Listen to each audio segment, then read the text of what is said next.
하나님의 말씀은 사사기 13장 21절에서 25절까지 말씀을 보도록 합니다. 여호와의 사자가 마노아와 그의 아내에게 다시 나타나지 아니하니 마노아가 그제야 그가 여호와의 사자인 줄 알고 그의 아내에게 이르되 우리가 하나님을 보았으니 반드시 죽으리로다 하니 그의 아내가 그에게 이르되 여호와께서 우리를 죽이려 하셨더라면 우리 손에서 번제와 소제를 받지 아니하실 것이요 이 모든 일을 보이지 아니하실 것이며 이제 이런 말씀도 우리에게 이르지 아니하였으라 하였더라. 그 여인이 아들을 낳음에 그 이름을 삼손이라 하니라. 그 아이가 자라매 여호와께서 그에게 복을 주시더니 소라와 에서다울 사이 마하네단에서 여호와의 영이 그를 움직이기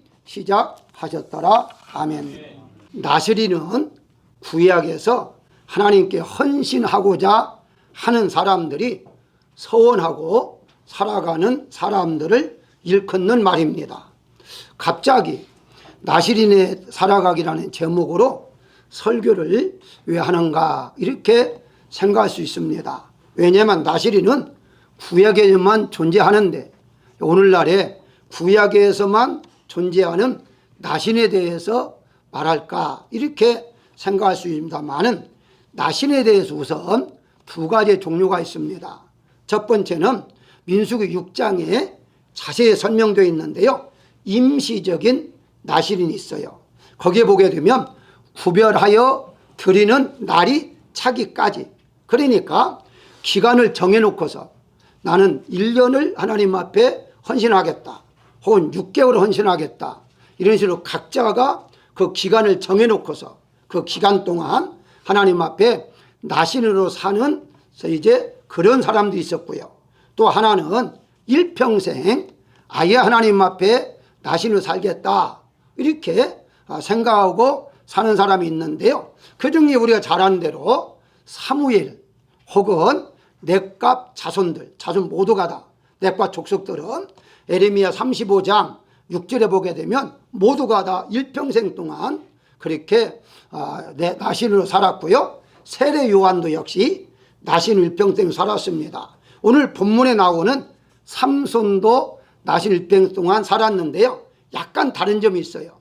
삼손은 아예 태어나기 전부터 하나님이 나신으로 선택했다는 사실이 좀 다른 점입니다. 어쨌든 이와 같이 두 가지의 종류의 나실이 있는데 그러면 우리는 어떤 거냐라고 했을 때에 에베소 1장 4절에 보게 되면 창세 전에 그리스도 안에서 우리를 택하사 거룩하고 흠이 없게 이게 나실인이거든요.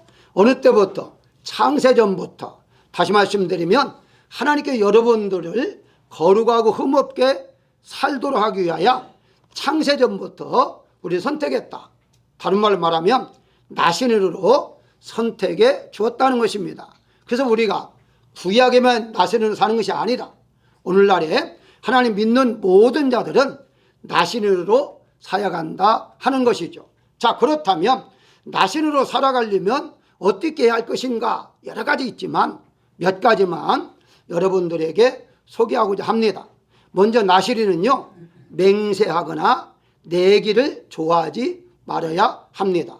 오늘 이제 본문 삼손에 대해서만 중심해서 말씀을 드리는데요. 대부분의 사람들은 맹세를 하거나 내기를 좋아합니다. 특히 한국 사람들은요 내기를 참 잘해요. 그래서 심지어 내가 틀리면 손에 장을 짓자 뭐 이런 식으로까지 아주 당당하게 내기에 치면 손에 장은 짓지 않습니다. 그리고 끝나버리는 거죠. 그 어떤 일을 하더라도 내기 얼마 뭐 이런 식으로 돈 내기도 하고 그렇게 내기를 좋아하는데요. 예수님께서는요 마태복음 5장 34절에 도무지 맹세하지 말라, 도무지 전혀 하지 말라 이 말이거든요. 왜냐 했을 때에 하늘로도 말라, 하늘은 하나님의 보좌이기 때문이다. 땅으로도 말라, 이는 하나님의 발등상이기 때문이다. 예루살렘은 하지 말라, 큰 임금이 거하는 성이기 때문이다. 내 머리를 하지 말아라, 이는 내가 한 터럭도 쉬게 할 수가 없다. 그러니까 결국 가서는 맹세하지 말아라 라고 예수님이 분명히 말씀했습니다.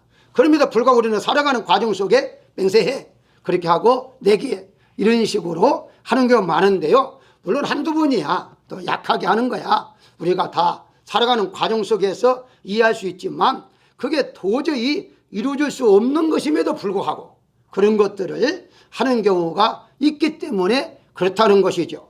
성경에서 맹세하거나 내기하다가 문제가 된 사람들이 여러 사람이 있습니다. 그 중에 한 명을 소개하면요, 입다라는 사사인데요, 사사기 11장 30절에 보게 되면 그가 여호와께 서원하여, 맹세죠, 서원하는데 어떻게 서원했느냐, 내가 전쟁에서 나가서 이기면 돌아올 때에 나를 가장 먼저 영접하는 자를 하나님 앞에 번제로 드리겠다, 이렇게 서원을 해요. 아니, 당시 여러분들 생각해 보십시오. 그건 성경에 없는 얘기예요. 어떻게 사람을 번제라면 불로 태워서 드리는 거거든요. 성경에 없는 건데도 자기 생각으로 그렇게 맹세를 하게 되죠. 그런데 놀랍게 가장 먼저 맞이한 사람 누구였죠? 딸이었잖아요. 그런데 그 입다 사사의 딸이 혼자예요. 이제 아들도 없이 무남동녀라고요. 그 딸 하나밖에 없는데 딸이 가장 먼저 영접했으니까 어떻게 하겠습니까? 맹세를 했는데 지켜야 하잖아요. 그래서 딸에게 설명하고 딸이 울면서 그러면 2달 동안만 시간 좀 달라. 그래서 이제 산에 가서 기도하고 이제 나름대로 마음을 준비하고 내려오는 내용이 있습니다. 그런데 성경에 보게 되면요, 이제 사사기 11장 39절에 보게 되면 딸이 남자를 알지 못하였더라 라고 해서 불로 태워 죽이지는 않습니다. 왜냐하면 법이 없어요. 더군다나 제사는 남자들만 하나님께 드리지 여자는 제사에 참석도 못할 시대였거든요. 그러니까 여자를 번제를 드린다는 말은요, 법이 없기 때문에. 그러면은 맹세는 어떻게 할 거냐? 그러면 평생 동안 결혼하지 않고 살도록 하자, 이렇게 이제 결론을 내렸어요. 그래서 딸이 남자를 알지 못했다는 말은 결혼을 못하게 하고 평생 동안 살게 했다는 것이죠. 아니, 자기 기분 내기 위해서 한마디 한 것이 딸이 앞날을 막아놨잖아요. 그래서 우리가 함부로 이렇게 어떤 서원을 하거나 맹세해서는 안 된다는 사실을 우리가 알 수 있겠고요. 사울왕 한번 잠깐 보실까요? 사울왕 종종 이런 일들을 했는데요. 이제 사울왕에 대해서 보게 되면 내가 내 원수에게 보복할 때까지 아무 음식물이든지 먹는 사람은 저주를 받을지어다, 사무엘상에 나오는데요. 자, 거기에 보게 되면요, 바로 전쟁에 나가서 싸우는데 음식을 먹지 못하게 했습니다. 성경이 아니에요. 성경적은요, 전쟁을 싸워나가는 사람은 많이 먹도록 만들었어요. 왜? 힘이 세 싸우니까. 그런데 이것도 자기 생각이죠. 자기 생각에서 이제 밥을 굶기면 어차피 이거 주나 저거 주나 마찬가지니까 그냥 저기 목숨을 걸고 싸우자, 이런 생각을 이제 사울 왕이 혼자 한 것 같아요. 그래서 절대 이기기 전까지는 밥을 먹지 말아라, 이런 식으로 명령을 내렸던 거죠. 만약에 그런 사람은 저주를 받아 죽이겠다라고 말하죠. 자, 그런데 결국 어떻습니까? 아들 요나단이 자기 후계자가 이제 그 전쟁에서 하면서 끝나고 난 다음에 꿀이 있으니까 꿀을 갖다가 먹었잖아요. 그래가지고 아들을 죽일 수밖에 없는 그런 형편이 되었다는 것이죠. 왜 그랬을까요? 하나님 말씀 어기고 자기 전술, 그래 사람들은 굶기면 바로 어떻게든 이기려고 하겠지, 이런 전술에 의해서 이겼다 하는 자기의 아이디어, 자기의 지혜를 좀 나타나고자 하는 데에 누가 걸렸어요? 아들이 걸린 거예요. 결국 무엇을 의미합니까? 이와 같이 함부로 맹세하거나 혹은 서원을 해서는 안 된다는 것을 알 수가 있습니다. 오늘 이제 본문에 나오는 삼손은 왜 이제 문제가 생겼느냐 하는 것은요, 삼손이 내기를 했어요. 내기. 우리 잘 아는 대로 이렇게 결혼 잔치에서 내기를 해가지고 그 내기로 인해서 결국 가서는 자기가 졌잖아요. 그래서 살인을 해서, 왜냐하면 30벌이라는 옷을 한꺼번에 준비할 수가 없어요. 그래서 사람을 죽여가지고 사람이 입고 있던 옷을 다 벗겨가지고 그 30명을 이렇게 나눠줬는데 하루아침에 살인자가 되어버렸어요. 왜 그럴까요? 내기를 좋아해서 바로 이런 일이 있었다는 거예요. 그래서 오늘날에 우리 나시린 우리 기독교인들은요 뭐 여러 가지 있겠습니다만은 어떤 말을 하거나 할 때에 함부로 말하거나 맹설하거나 서원하거나 혹은 내기를 좋아해서는 안 된다는 것이죠. 분명히 말합니다. 하긴 하더라도 좋아하지 말라. 어떤 사람은요 아참은 내기 꼭 그런 사람이 있거든요. 그런 사람은 분명히 여기 입다나 혹은 사울왕이나 삼손처럼 언젠가는 자기 꾀에 자기가 걸리게 되어 있어요. 그래서 어떤 것이든지 절대 내기를 좋아하지 말자 하는 것이고요. 그 다음에 이제 나시는요 잠을 너무 많이 자지 말아야 합니다. 왜냐하면 25절에 보게 되면 여호와 영이 그를 움직이기 시작하셨더라 라고 말씀을 하거든요. 13장 25절에 여호와 영이 움직였다는 말은 하나님의 영이라는 말이고 오늘날 말하자면 성령을 말합니다. 성령께서 이제 완전히 삼손을 이끌어 가신 거예요. 맞으면은 하나님께 인도해 주신 것이죠. 자, 그렇게 해서부터 시작을 했는데 어느 날에 들릴이라는 여성에게 사랑에 빠지죠. 그런데 그 성령의 인도함 따라서 살았으면 문제가 없는데 성령 인도함 따라 살다가 싫은 거죠. 그래서 인간의 생각을 먼저 앞서기 시작했고 그래서 사랑하지 말아야 여자를 사랑하게 된 것이죠. 자기 행동대로 생각대로 살았다는 것입니다. 그래서 삼손의 힘이 우리가 흔히 말하는 대로 머리털에서 나온다고 말을 이제 하지 않습니까? 근데 만약에 그대로 따른다 한다면 오늘날도 머리를 기르면 되잖아요. 그러면 머리에서 얼마나 힘이 많이 나오겠습니까? 근데 왜 머리로부터 힘이 나온다고 그렇게 알고 있느냐? 성경에서도 그런 근거가 있어요.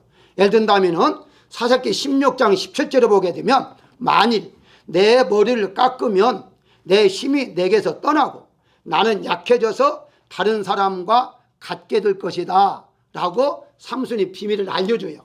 그러니까 머리를 깎지 말라. 그 나시린의 세 가지를 지켜야 할 중에 한 가지거든요. 근데 한 가지가 비밀인데 그것을 이제 알려주게 돼요. 그러고 난 다음에 삼손이 잠을 자고 있을 때에 머리를 깎죠. 깎아가지고 잠이 깼지만은 더 이상 힘을 쓸 수가 없었어요.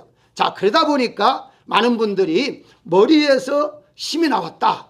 이렇게 생각들을 하지 않습니까? 뭐 틀린 말은 아니죠. 근데 정확한 말은요, 머리털에서 나온 것이 아니라 하나님이 함께 할 때에 바로 능력이 나타났다는 거예요. 그 근거가 어디가 있느냐라고 했을 때에 16장, 사사기 16장 20절 꼭 여러분들 기억하세요. 삼손이 잠을 깨요.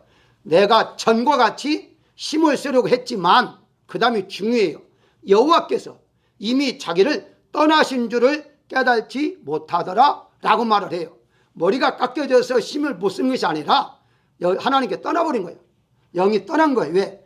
이거 도저히 안 되겠다 이렇게 생각하시고 그냥 떠나셨다 그 말이에요. 그러니까 하나님이 함께하지 않았기 때문에 능력이 나타나지 않은 것이지 머리털 때문에 능력이 나타나지 않은 것이 아니다 하는 우리가 알아야 됩니다. 물론 머리 때문에 능력이 행했다고 해도 틀린 말은 아닙니다. 그러나 정확하게 말한다면 하나님께서 떠났기 때문이다, 함께하지 않았기 때문이다 라고 말씀하고 있습니다. 자, 그런데 뭔 잠과 왜 이렇게 연결시키느냐 라고 했을 때에 여러분 잘 보십시오. 이 잠을 잤어요. 그 여인에게 잠을 잤는데 성경이 아주 세밀하게 표현을 해요. 잠을 잤다고 했으면 끝나잖아요. 그런데 어떻게 말합니까? 성경에 이렇게 말을 해요. 바로 이제 16장 14절에 배틀의 바디로 먼저 이제 세 번째 삼손의 머리를 단단히 묶었지만은 풀어버렸죠. 나중에 이제 잘랐는데 16장 19절 이렇게 말합니다. 들릴라가 삼손에게 자기 무릎을 베고 자기 하고 라고 말합니다. 정확하게 말을 해요. 그러니까 이 삼손이 잠을 자는 그냥 자도 되는데 그 여인의 무릎을 베고 잤다는 거예요. 아니 그게 무슨 문제가 있느냐? 베고 잘 수도 있지. 그렇죠. 베고 잘 수도 있죠. 그런데 어떻게 말합니까? 같은 사무엘을 보게 되면요, 사무엘을 여러분 어떻습니까? 다니엘도 마찬가지입니다. 다니엘 같은 경우는요, 다니엘서 6장 10절에 보게 되면요, 다니엘은 하루에 3번씩 무릎을 꿇고 기도했다 라고 말하고 있어요. 다시 말씀드리면 하나님 앞에 자신의 무릎을 꿇고 기도해야만이 하나님 함께 할 텐데 자기 무릎을 꿇지 아니하고 여인의 무릎을 베고 잠을 잤다는 거예요. 그 말은 무슨 말입니까? 가장 편안하게 잠을 자고 있었다 이 말이죠. 결과는 무슨 말이냐? 바로 우리가 하나님 앞에 무릎 꿇고 기도하는 시간이 아니라 편안하게 살려고 하는, 잠을 자려고 하는, 이거 잠을 잤다는 말은 여인의 무릎을 베고 잤다는 말은 아주 편안하게 살고 싶다 이 말이에요. 그러니까 편안함을 너무나 추구한 것이죠. 오늘날에 문제점들이 어디가 있느냐? 바로 옛날에는 어떠세요? 한국 사람들 참 얼마나 열심히 기도했습니까? 그리고 뭐 지금도 마찬가지예요. 어려움이 있을 때는 열심히 기도합니다. 그런데 조금 편안해지니까 기도가 없어져요. 그리고 평안함만 더 추구합니다. 어떻게 보면 편안하게 살까? 이것만 추구하는데 바로 여기에 삼손이 그러다가 문제가 생겼다는 거예요. 사랑하는 여러분, 잠을 자야죠. 잠을 자지 말라는 말이 아닙니다. 그런데 분명히 삼손이 문제가 되면 무엇이냐? 무릎을 꿇어야 할 하나님 앞에 자신의 무릎을 꿇지 아니하고 여인의 무릎에서 잠을 너무 많이 잤기 때문에 그게 바로 문제가 생겼던 것입니다. 따라서 우리는 일반적인 잠을 조금 줄인다 할지라도 하나님 앞에 무릎 꿇고 기도하는 시간을 좀 더 갖는 것이 나시린이 살아가야 할 삶이다 하는 것을 믿으시길 바라고요. 세 번째는요, 나시린은 일평생 동안 머리를 깎지 말라고 그랬어요. 자, 이거 세 가지 중에 하나인데요, 삼손의 이야기 중에 특징이 있습니다. 그 특징이 뭐냐면 하나님께 나시린으로 하지 말라는 것부터 시작합니다. 쉽게 설명하면 어떤 것이든지 처음에는 잘하다가 사람이란 나중에 좀 편안해지면 조금 다운되는 경우가 있잖아요. 그런데 이 삼손의 이야기는요, 서두부터 시작부터 하나님 말씀을 거역하는 반대의 일부터 시작을 해요. 그렇게부터 출발하는 것이 이제 특징인데요, 여기 이제 보게 되면 세 가지를 금했지 않습니까? 나시린들에게. 근데 먼저 민수기 6장에 보게 되면은 세 가지를 금한 게 있어요. 술을 금했잖아요. 근데 술만 금한 게 아니에요. 포도에서 나오는 모든 것을 먹지 말라고 그래요. 그러니까 포도에서 나오는 것 안 먹으려면 포도원을 지나가면 안 돼요. 왜냐하면 지나가다 보면 냄새를 맡기도 하고 하다 보니까. 그러니까 나시린들은요, 포도원이 있으면 돌아갑니다. 이제 가로질러 가지를 안 해요. 자, 그런데 첫 번째 결혼한 딥나단의 여인, 첫 번째 결혼한, 세 번을 정식으로 결혼했으니까 첫 번째 여인을 만나러 갈 때 어떻게 했습니까? 포도원을 가로질러 갔다고 그래요. 그러니까 포도원을 가로질러 가면서 첫 번째 언약을 깨게 되었고요. 그 가다가 보니까 사자가 있어요. 그래서 사자를 싸워 죽이잖아요. 그러니까 죽이지 시체를 가까이 하지 말라 하는 죽음에 대해서 가까이 해요. 세 가지 중에 두 가지를 먼저 범하기 시작합니다. 그리고 이제 세 번째 여인 딜레를 통해서 머리를 깎이게 돼요. 그러니까 하나님도 세 가지를 지키라고 했는데 하나도 안 지키니까 하나님 떠나버린 거죠. 그렇잖아요. 그래서 머리를 깎인 다음에 떠나셨다고 성경은 말하고 있어요. 두 번까지는요, 하나님 계셔서 함께 두 번에 맞으면 시체를 가까이 하고 포도나무에 가까이 하는 것까지는 하나님이 이해를 했어요. 그러나 세 가지 다 안 지키니까 하나님 할 수 없다고 떠날 수밖에 없었다는 것인데요, 이게 바로 이제 그 삼손의 특징이에요. 자, 그렇다면 머리를 깎지 말라고 했다 하는 의미를 우리가 좀 더 어떻게 바라봐야 하느냐 하는 거예요. 아까 말씀드렸습니다. 머리 자체가 능력이 아니라고 그랬어요. 그러면 성경에서 이 삼손이 어떤 말을 자주 했는가를 우리가 분석해 보아야 해요. 자, 원래는 세 번까지 미혹했다가 성공하지 못하고 네 번째 성공합니다. 자, 그런데 이 네 번의 미혹을 통해서 삼손이 계속 자주 하는 말이 있습니다. 이 말이 아주 중요해요. 자, 그 말을 제가 조금 더 소개하면요, 사사기 16장 7절에 보게 되면 나를 결박하면 내가 약해져서 다른 사람과 같이 된다 라고 말을 해요. 이어서 11절에도 같은 말을 하고요, 17절에도 같은 말을 해요. 그러니까 처음에는 이제 그 묶으라고 하잖아요. 묶기도 하고 또 풀어버리고 머리를 또 묶기도 하고 풀고, 이런 과정 속에서 세 번이나 공통적으로 말하는 것이 다른 사람과 같이 될 것이다 하는 거예요. 결국은 무슨 말입니까? 이 의미는 삼손은요, 다른 사람과 같은 생활하면 안 된다는 얘기예요. 그게 나시린이에요. 그게 구별된 거예요. 구별되는 무슨 말입니까? 똑같이 삶을 사는 것이 아니라 너는 구별되어 딸리 살아야 한다 하는 것이 나시린인데, 그런데 지금 현재에 내가 하나님 말씀대로 살지 않으면은 다른 사람 같이 살게 될 것이다 라고 고백을 해요. 본인이 그렇게 고백을 해요. 본인이 알고 있었다는 것이거든요. 결국 가서는 기독교인들은 다른 사람과 똑같이 살면 안 된다는 거예요. 무슨 말입니까? 기독교인들은 세상 사람과 똑같이 살면 안 되는 게 바로 나시린이고 기독교인이에요. 그걸 지금 삼손이 고백하고 있는 거예요. 우리는 어떻습니까? 그래도 교회만 오면 기독교이지만 세상 사람은 똑같잖아요. 그러니까 이건 나시린으로 살아갈 수가 없다는 것인데요. 자, 그렇다면 왜 우리가 기독교인들이 그렇게 살면 안 되는가 하는 것은 바로 하나님께서 여러분들을 죄악 세상에서 불러주신 것은 세상 사람과 다르게 살라고 불러주신 것이죠. 그래서 우리는 세상 나라에서 주님의 나라로 옮겨졌다라고 말씀하고 있잖아요. 우리는 주님의 법에 따라 지금 살아가고 있는 것이잖아요. 그렇기 때문에 그 자체가 다른 점이다. 자, 그러면 정확하게 왜 머리를 깎지 말라고 했는가 하는 것, 다른 것도 제가 좀 소개하겠습니다만은, 머리를 깎지 말라는 것은요, 성경에 자주 언급합니다만은 하나만 예를 들면 에스겔서 5장 1절부터 쭉 설명을 해요. 거기에 보게 되면 하나님께 에스겔에게 칼로 내 머리털과 수염을 깎아서 저울에 달아 나누어라 라고 하고, 일부는 불에 태우기도 하고 일부는 뿌리기도 하고 여러 가지 하나님 그 뒤에 쭉 설명되어 있어요. 무슨 말입니까? 이제 이스라엘 백성들이 하나님 말씀대로 안 살으니까 하나님께서 이들 떠날 것이다. 떠날 것이니까 떠나기 위해서 네가 그 선지자로서 내가 어떻게 떠날 것인가 보여주라 하는 것으로 머리를 깎게 만듭니다. 자, 여기에서 머리는 어때요? 신약에 조금 설명하면 고린전서 11장 3절에 보게 되면 여자의 머리는 남자요, 남자의 머리는 그리스도시고 그리스도의 머리는 하나님이시라 라고 질서에 대해서 쭉 설명을 해요. 그래서 여자들은 머리에 이제 수건을 쓰고 예배를 드리게 한 것은 무엇이냐? 그건 이제 남편에게 순종하겠습니다 하는 말이고, 남자는 예수님에게 순종하겠습니다 하는 말이고, 예수님 하나님 앞에 순종하겠습니다 하는 말이에요. 그 순종의 우위가 영광이거든요. 한마디로 머리는 영광을 의미하고 은혜를 의미하는 거예요.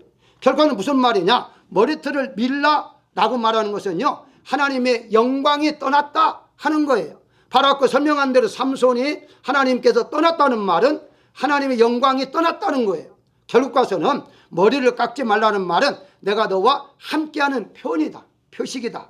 그런데 어느 때 깎으라고 했습니까? 죄를 범할 때에는 머리를 깎고 다시 일주일 동안 부정을 하고 난 다음에 씻긴 난 다음에 다시 제사를 드리고 그리고 하나님 앞에 돌아오라고 말을 해요.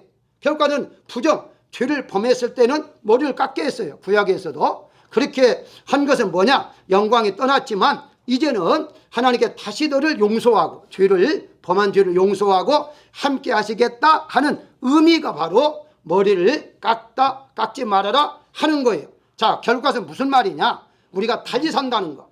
세상 사람과 달리 산다는 무슨 말이냐? 우리는 하나님의 영광을 위하여 사는 것이고 하나님 주시는 은혜대로 살아가는 것이 오늘날의 나시린이다 라고 성경은 말하고 있는 거예요.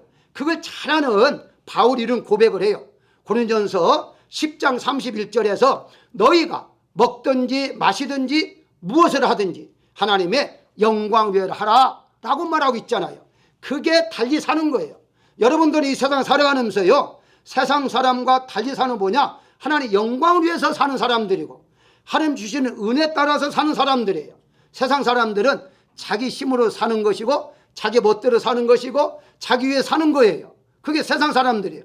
우리는 다른 삶을 살게 되어진다라고 말하고 있는데요. 그렇기 때문에 오늘날에 있어서 지금 시대가 나시린으로 살아가기가 힘든 시대예요. 그렇잖아요? 이 모든 시대가 바로 인간 중심이잖아요. 자기 중심이잖아요. 개인 중심이잖아요. 이런 때 하나님의 영광을 위해서 산다는 거, 하나님 주시는 은혜를 받고 산다는 거 쉬운 일이 아니잖아요.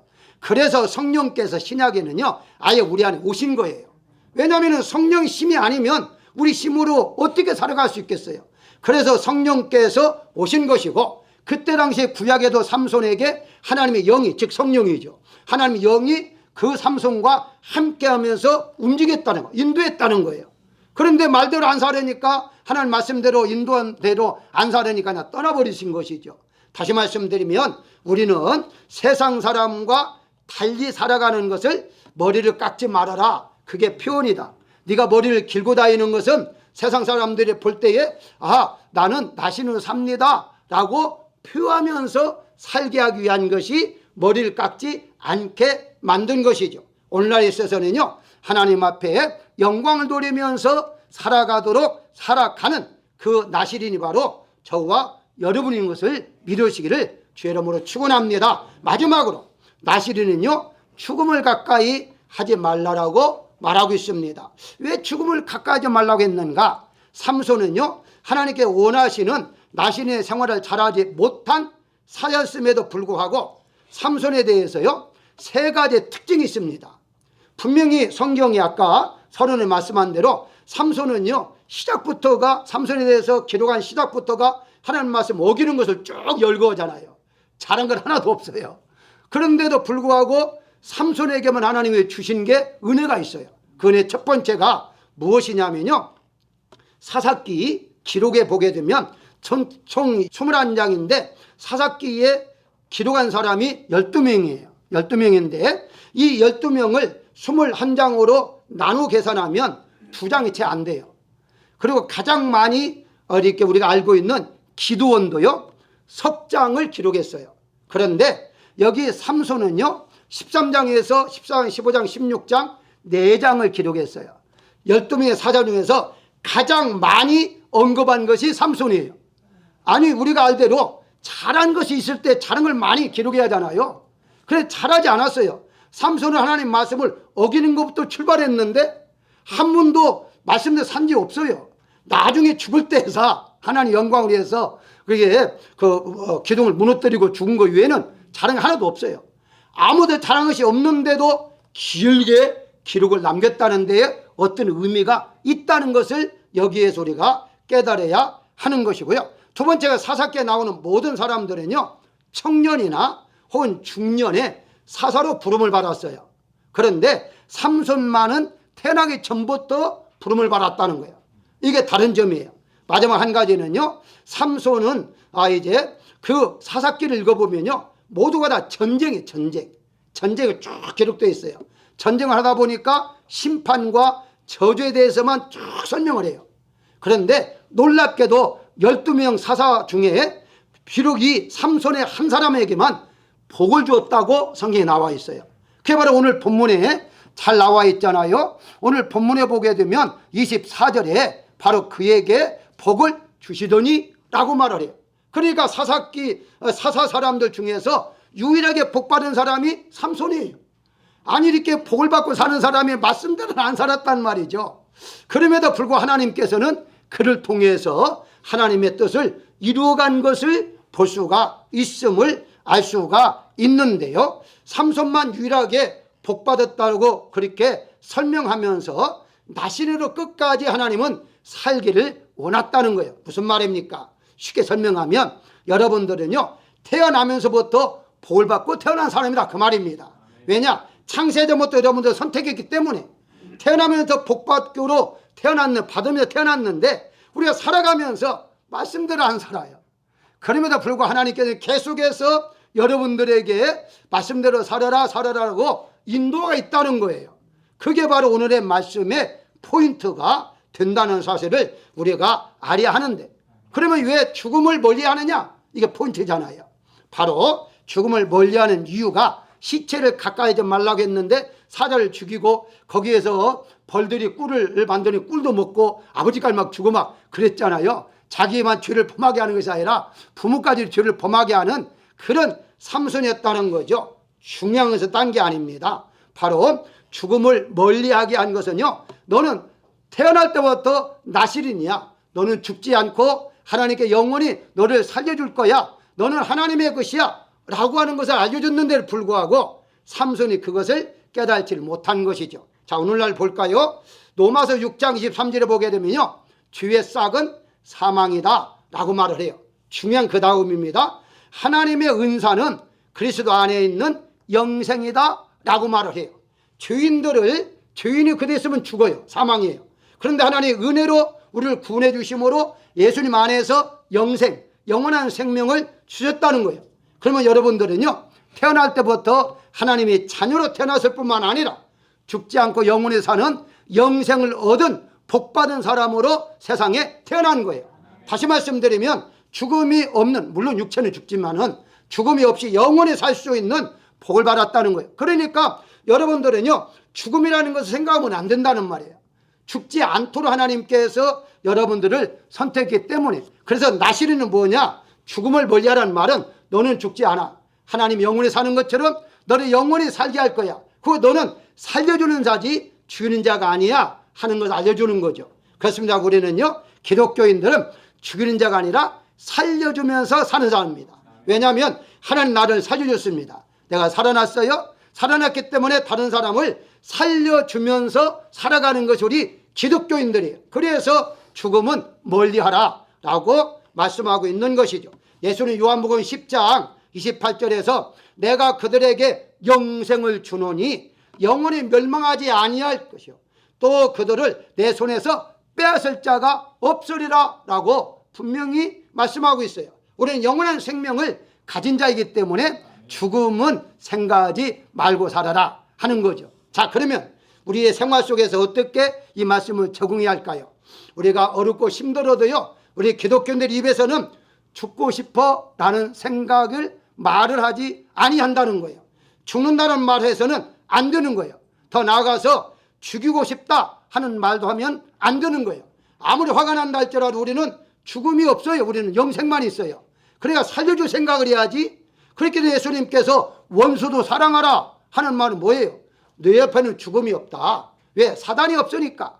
사단이 없으니까, 죄가 없으니까 사망이 없는 거야.